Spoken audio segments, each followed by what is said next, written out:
Hello hi ನಮಸ್ಕಾರ, ನಾನು ನಿಮ್ಮ Yashu Gowda. Welcome back to my YouTube channel.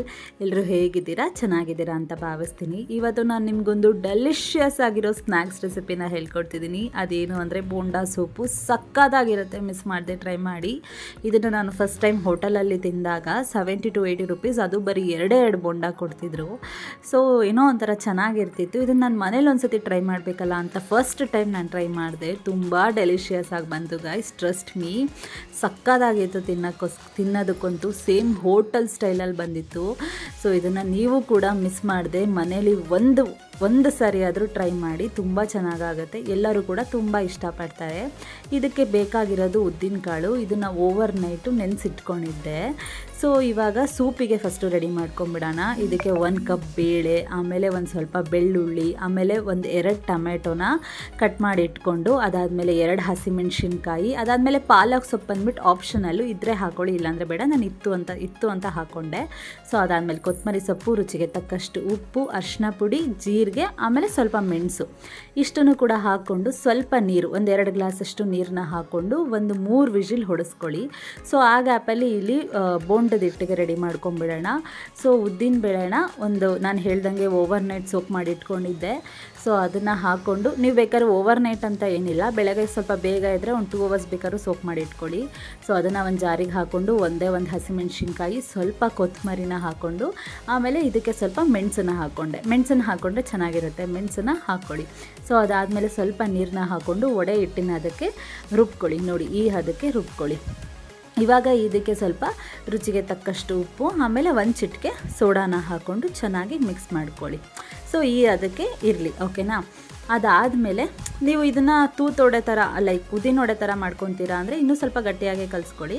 ನಾನು ಸ್ವಲ್ಪ ಬೋಂಡ ಥರ ಬಿಟ್ಕೋತೀನಲ್ಲ ಅಂದ್ಬಿಟ್ಟು ಸ್ವಲ್ಪ ಈ ಥರ ಕನ್ಸಿಸ್ಟೆನ್ಸಿಯಲ್ಲಿ ಕಲಿಸ್ಕೊಂಡೆ.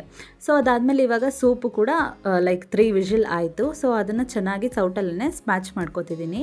ನೀವು ಬೇಕಾದ್ರೆ ಸ್ಮ್ಯಾಚರ್ ಇದ್ದರೆ ಅದರಲ್ಲೂ ಕೂಡ ಸ್ಮ್ಯಾಚ್ ಮಾಡ್ಕೋಬೋದು. ಇವಾಗ ಇದಕ್ಕೆ ಲಾಸ್ಟಿಗೆ ಒಗ್ಗರಣೆ ಕೊಟ್ಕೋಬೇಕು. ಸೊ ಒಂದು ಪ್ಯಾನಿಗೆ ಮತ್ತೆ ಒಂದು ಸ್ವಲ್ಪ ಎಣ್ಣೆ, ಸಾಸಿವೆ, ಕರಿಬೇವನ್ನ ಹಾಕ್ಕೊಂಡು ಆ ಸೂಪ್ನ ಕೂಡ ಹಾಕ್ಕೊಂಡ್ಬಿಟ್ಟು ಚೆನ್ನಾಗಿ ಒಂದು 10 ನಿಮಿಷ ಹಾಗೇ ಕುದಿಸ್ಕೊಳ್ಳಿ.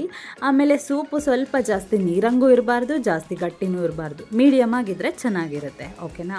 ಸೊ ಇದನ್ನು ಚೆನ್ನಾಗಿ ಮಿಕ್ಸ್ ಮಾಡ್ಕೊಂಡು ಒಂದು 10 ನಿಮಿಷ ಕುದೀಲಿ. ಸೊ ಇದು ಕುದಿಯೋ ಟೈಮಲ್ಲಿ ನಾವಿವಾಗ ಬೋಂಡ ಲೈಕ್ ಉದ್ದಿನೊಡೆನ ಬಿಟ್ಕೊಳ್ಳೋಣ. ಸೊ ಅದು ಬೋಂಡನ ಬಿಟ್ಕೊಳ್ಳೋಣ.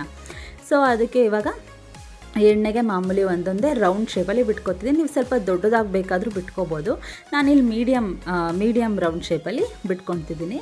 ನೀವು ಸ್ವಲ್ಪ ಬೇಕಂದರೆ ದೊಡ್ಡದಾಗೂ ಕೂಡ ಬಿಟ್ಕೊಳ್ಳಿ. ಆಮೇಲೆ ಉದ್ದಿನೊಡೆ ಕೂಡ ಥರನೂ ಬಿಟ್ಕೋಬೋದು, ನೋ ಪ್ರಾಬ್ಲಮ್, ಏನೂ ಆಗೋಲ್ಲ. ಮತ್ತು ಇದಕ್ಕೆ ಇನ್ನೊಂದು ಅಕ್ಕಿ ಹಿಟ್ಟು ಕೂಡ ಮಿಕ್ಸ್ ಮಾಡ್ಕೊತಾರೆ. ಸೊ ಅಕ್ಕಿ ಹಿಟ್ಟು ಮಿಕ್ಸ್ ಮಾಡ್ಕೊಂಬಿಟ್ರೆ ಸ್ವಲ್ಪ ಗಟ್ಟಿ ಬರುತ್ತೆ.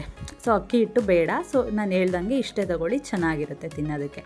ಸೊ ಇದನ್ನು ಅಂದರೆ ಮೀಡಿಯಮ್ ಫ್ಲೇಮಲ್ಲಿ ಚೆನ್ನಾಗಿ ಬೇಯಿಸ್ಕೊಳ್ಳಿ, ಗೋಲ್ಡನ್ ಬ್ರೌನ್ ಬರೋವರೆಗೂ. ಜಾಸ್ತಿ ಕೂಡ ಸೀದಿಸ್ಬೇಡಿ. ಇವಾಗ ಎರಡನೇ ರೌಂಡು ಕೂಡ ಬಿಟ್ಕೊತಿದ್ದೀನಿ. ನಿಜವಾಗ್ಲೂ ಗೈಸ್ ಸಕ್ಕತ್ತಾಗಿರುತ್ತೆ. ಮಿಸ್ ಮಾಡಿದೆ ಈ ಒಂದು ರೆಸಿಪಿನ ಟ್ರೈ ಮಾಡಲೇಬೇಕು ನೀವು. ಹೋಟೆಲ್ ಸ್ಟೈಲ್ ಥರ ಇರುತ್ತೆ ಗೈಸ್. ಸೊ ಇದನ್ನು 2ನೇ ರೌಂಡನ್ನು ಕೂಡ ಚೆನ್ನಾಗಿ ಬೇಯಿಸ್ಕೊಂಡು ಎಲ್ಲನೂ ಕೂಡ ಒಂದು ಪ್ಲೇಟಿಗೆ ಸರ್ವ್ ಮಾಡಿಕೊಂಡೆ. ನೋಡಿ, ಇಷ್ಟು ಬೋಂಡ ನಾನು ರೆಡಿ ಮಾಡ್ಕೊಂಡಿದ್ದೀನಿ. ಇವಾಗ ಇನ್ನೇನೂ ಇಲ್ಲ. ಸೊ ಇದು ಕೂಡ ಸೂಪು ಕೂಡ ಕುದ್ಬಿಟ್ಟು ಎಲ್ಲ ರೆಡಿಯಾಗಿದೆ. ಇವಾಗ ನಾನೆಲ್ಲನೂ ಪ್ಲೇಟಿಗೆ ಸರ್ವ್ ಮಾಡ್ಕೊತಿದ್ದೀನಿ. ಸೊ ಇಲ್ಲಿ ನಾನು ಒಂದು 7-8 ಬೋಂಡನ ಮಾಮೂಲಿ ಆ್ಯಸ್ ಯೂಶ್ವಲ್ ಹಾಕ್ಕೊಂಡು, ಆಮೇಲೆ ಸೂಪ್ನು ಕೂಡ ಫುಲ್ಲು ಹಾಕ್ಕೊತೀನಿ. ಆಮೇಲೆ ಇದ್ರ ಸ್ಪೆಷಾಲಿಟಿ ಏನು ಅಂದರೆ ಬೋಂಡ ಸೂಪನ್ನೆಲ್ಲ ಹೀರ್ಕೊಳ್ಳುತ್ತೆ. ಸೊ ಬೋಂಡದ ಜೊತೆ ಸೂಪ್ನ ತಿಂತಾಯಿದ್ರೆ ಸಕ್ಕತ್ತಾಗಿರುತ್ತೆ ಗಸ್, ಏನೋ ಒಂಥರ ಸಕ್ಕತ್ತಾಗಿರುತ್ತೆ. ಅಂದರೆ ಇದನ್ನು ಬ್ರೇಕ್ಫಾಸ್ಟಿಗೂ ಕೂಡ ತಿನ್ನಿ, ಸ್ನ್ಯಾಕ್ಸಿಗೂ ಕೂಡ ತಿನ್ನಿ, ಬೇಕಾದ್ರೆ ಮಧ್ಯಾಹ್ನ ಏನೂ ಲಂಚ್ ಲೈಕ್ ಲಂಚಿಗೆ ಬೇಕಾದರೆ ಇದನ್ನು ತಿಂತೀರಾ ಅಂದರೆ ಅದು ತಿನ್ನಿ, ಬೇಕಾದ್ರೆ ಡಿನ್ನರಿಗೂ ತಿಂತೀರಾ ಅಂದರೆ ತಿನ್ನಿ, ಚೆನ್ನಾಗಿರುತ್ತೆ. ಸೊ ಮಿಸ್ ಮಾಡದೆ ಈ ಒಂದು ರೆಸಿಪಿನ ಟ್ರೈ ಮಾಡಿ, ಆಯಿತಾ? ವಿಡಿಯೋ ನಿಮಗೆ ಇಷ್ಟ ಆಗಿದರೆ ದಯವಿಟ್ಟು ಲೈಕ್ ಮಾಡಿ, ಶೇರ್ ಮಾಡಿ, ಕಮೆಂಟ್ ಮಾಡಿ, ಸಬ್ಸ್ಕ್ರೈಬ್ ಮಾಡ್ಕೊಳ್ಳಿ. ಹೀಗೆ ನನಗೆ ಸಪೋರ್ಟ್ ಮಾಡಿ. ಮಿಸ್ ಮಾಡದೆ ಈ ಒಂದು ರೆಸಿಪಿನ ಮಾಡ್ಕೊತೀನಿ.